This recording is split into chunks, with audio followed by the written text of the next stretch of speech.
অবশ্যই ভালো লাগছে। ফার্স্ট ক্যাম্প হিসেবে আমাদের এক্সপেরিয়েন্স অনেক ভালো ছিল। আরো ট্রেন আউট করার জন্য আমাদের বিশেষ বিশেষ প্রশিক্ষণের দরকার আছে। Let's agree that development and the sky has no limit. এই প্রথমবারে আসলে আমাদের যুবদের জন্য আলাদা কোনো ট্রেনিং সেন্টার এইরকম ভাবনা খুব ছিল না অতীতে। আজকেই এই প্রশ্নগুলো আসলো। বঙ্গবন্ধু স্বপ্নের সোনার বাংলাদেশ গড়তে তোমাদের এগিয়ে আসতে হবে। এত মানুষ আসবে এটা আমরা আসলে এক্সপেক্ট করিনি। আমাদেরকে বলা হয়েছিল যে 1500 জন আসবে, দেখেছি যে 1500 জনই এসেছে। সবাই খুবই কোঅপারেটিভ, যারা হেডকোয়ার্টারে আছেন তারা খুবই আমাদের হেল্প করেছেন। নতুন নতুন অভিজ্ঞতা গেইন করছি। আমরা যুব নেতৃত্ব প্রদানে অনেকটা আর কি কার্যকরী ভূমিকা রাখতে পারবো বলে আশা করতেছি। ফার্স্ট ডে হতে আমরা ওদের সাথে ওইরকম ভাবে এনগেজ করতে পারি নাই, তারপরে আমরা একটা প্রোগ্রাম হয়েছে, আপনারা খেয়াল করছেন। তো আমাদের কাছে একটু ভালো লাগতেছে, কারণ বাইরের দেশ থেকে অনেকে আসলে আমরা তাদের সাথে আশা করি অনেক কিছু শিখতে পারবো। যে পরিকল্পনা গ্রহণ করা হয় ওদের জন্য, সেটা হয়তো আমরা সময়ের তালে বাস্তবায়ন করতে পারি না। যেমনটা যদি বলি যে একটা ন্যাশনাল ক্যাম্প হয়তো 2 বছর পরই হওয়ার কথা, সেখানে আমাদের করতে হয় 5 বছর পরে, 6 বছর পরে। তো ইন্টারন্যাশনাল যদি আপনি খেয়াল করেন, বিভিন্ন কান্ট্রিগুলোতে কিন্তু তারা তাদের শিডিউল অনুযায়ী, নিয়ম অনুযায়ী সমস্ত প্রোগ্রামগুলো করে থাকে। তো এই ক্ষেত্রে যেটা হয়, আমাদের জেনারেশনের মধ্যে একটা গ্যাপ পড়ে যায়। এই গ্যাপের কারণে কিন্তু আমাদের সক্ষমতার জায়গায় একটা অভাব থেকে যায়। আমাদের এই সমাজকে আরও ট্রেন আউট করার জন্য আমাদের বিশেষ বিশেষ প্রশিক্ষণের দরকার আছে। কারণ আমাদের যে বর্তমান যে জলবায়ুর যে পরিবর্তন হচ্ছে এবং বিরূপ প্রতিক্রিয়া হচ্ছে সারা বিশ্বে, এইগুলিকে মোকাবেলা করার জন্য আমাদের বিশেষ বিশেষ ট্রেনিং দরকার, যে ট্রেনিংগুলি আমাদের ভবিষ্যতের জন্য কাজে লাগবে। যেমন আপনি মনে করেন আপনার জলবায়ুর উপরে, শিক্ষার উপরে, স্বাস্থ্যের উপরে, এবং আরেকটা জানেন যে আমাদের একটা যে মহামারী আছে সারা বিশ্বে, চলমান মহামারী কোভিড-19, এটা যেন পৃথিবীতে নিশ্চিহ্ন করা যায়, সেই ব্যাপারে আমাদের একটা ভলেন্টিয়ার ট্রেনিং দিতে হবে, যাতে আমাদের এই মহামারী যেন আমরা সবাই মুক্ত হতে পারি। If you look the gathering here, it's almost 1,500 people are here. And if you look last 1 year or 2 years, how much the Bangladesh Red Crescent Society, these youth volunteers engage in different kind of the disasters. You know, like I am not only talking COVID. Look, during the COVID, they also engage in the cyclone. They also engage in the floods. So the learning has to come together to actually replicate for the future how better they can do it. So I feel this is a really the good opportunity to institutionalize the learning of the Bangladesh Red Crescent Society for a future. So that is very key for me at the moment. Let's agree that the development and the sky has no limit. And if you look at nowadays that even the way disaster is coming, have you think before COVID come, we are thinking that COVID will come? We don't know. So the climate change actually bringing the lot of different kind of the disasters. So these people are really the frontliner of the Bangladesh Red Crescent Society, and they need to be prepared for it. So I have a full trust with these young boys and girls. And I think they are one of the big instrument for the Bangladesh Red Crescent Society to roll the ball in for any kind of the disaster or the development activity. এই প্রথমবারে আসলে আমাদের যুবদের জন্য আলাদা কোনো training centre এইরকম ভাবনা খুব ছিল না অতীতে। আজকেই এই প্রশ্নগুলো আসলো। তো এটা আমরা হয়তো বিবেচনা, কিন্তু আমরা সেন্ট্রালি আমাদের ট্রেনিং সেন্টার করার একটা বড় মানে অ্যাম্বিশন আছে, এবং সেটা নিয়ে কাজ করছি আমরা, এবং সেটা আমাদের হেডকোয়ার্টারেও করার আছে। আমরা তার্কিসের সঙ্গে একটা বড় নেগোসিয়েশন আছে যে তারা একটা আমাদের ফ্রেন্ডশিপ ট্রেনিং সেন্টার করে দিতে পারে কিনা, সেটা আমরা নিয়ে কাজ করছি।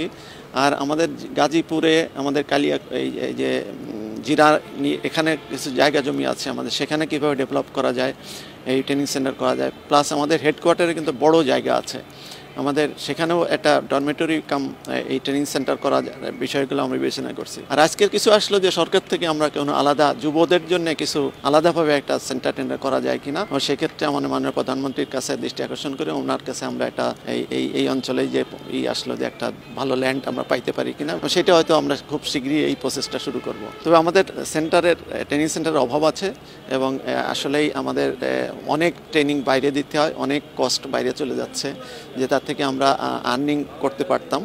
এইটা আমাদের একটা আছে, আমরা স্বয়ংভর হতে চাই, আমরা আত্মনির্ভরশীল হতে চাই। বাংলাদেশ এগিয়ে যাচ্ছে আগামী উন্নয়নশীল দেশের কাতারে, কিন্তু আমরা সেইভাবে আমাদের সঙ্গে তাল মিলাতে হবে। সেই ক্ষেত্রে আমাদের নিজস্ব ইনকাম জেনারেশন ছাড়া এইটা কখনো সম্ভব হয় না।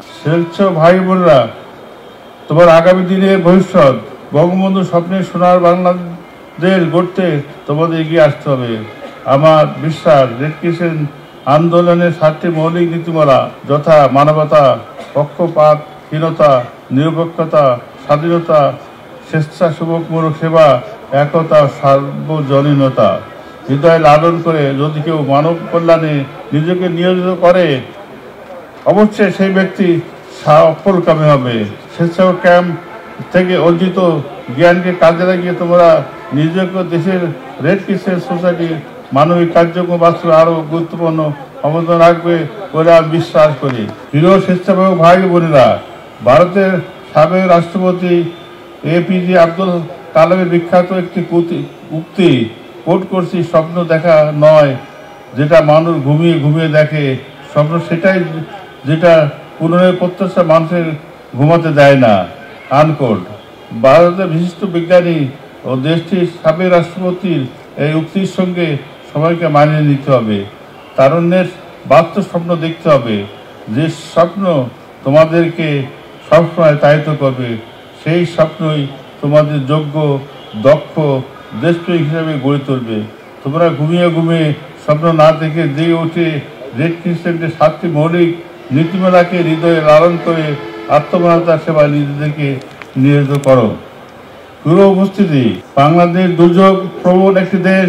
বন্যা, সাইক্লোন, অগ্নিকাণ্ড, দুর্ঘটনা, মানবিক সংকট সহ সংকটময় সময় ও প্রাকৃতিক ও মানবসৃষ্ট যে কোনো দুর্যোগে বাংলাদেশ রেড ক্রিসেন্ট সোসাইটি তার সকল সামর্থ্যে দেশের দারিদ্র ও ক্ষতিগ্রস্ত অসহায় জনগণের পাশে এগিয়ে আসে। সরকারের সহায়ক শক্তি হিসাবে সকল মানবিক কার্যক্রমে সহায়তা করে চলছে। বৈশ্বিক মহামারী কোভিড-19 মোকাবিলায় দেশের যে কোনো সংকটময় সময় বাংলাদেশ রেড ক্রিসেন্ট সোসাইটির যুব সদস্যরা সরকারের সাধারণ মানুষের পাশে এসে দাঁড়ায় ও রেড ক্রিসেন্টের যুব সদস্যরা মানবতা সেবা নিজেদের উৎসর্গ করে।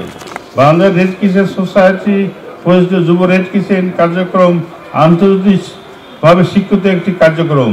দেশের প্রায় সকল বিদ্যালয়, মহাবিদ্যালয়ে এই কার্যক্রম প্রসারিত হয়ে আসছে।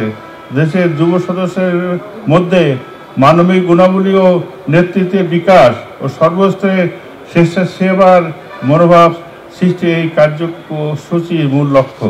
মানবিক কাজ নিয়োজিত বাংলাদেশ রেড ক্রিসেন্ট সোসাইটির যুব স্বেচ্ছাসেবকদের উচ্চশিক্ষার পথ সুগম করতে মেধাবৃত্তি ও দরিদ্র মেধাবী যুব সদস্যদের হলিফি ভ্যালি রেড ক্রিসেন্ট মেডিকেল কলেজ হাসপাতালে বিনা খরচে লেখাপড়ার সুযোগ সহ স্বেচ্ছাসেবকদের জন্য গ্লোবাল ইন্স্যুরেন্স ব্যবস্থা এবং কোভিড-19 ক্ষতিগ্রস্ত স্বেচ্ছাসেবকদের জন্য BDRCS সলিডারিটি ফান্ডের মাধ্যমে সহায়তা অব্যাহত রয়েছে।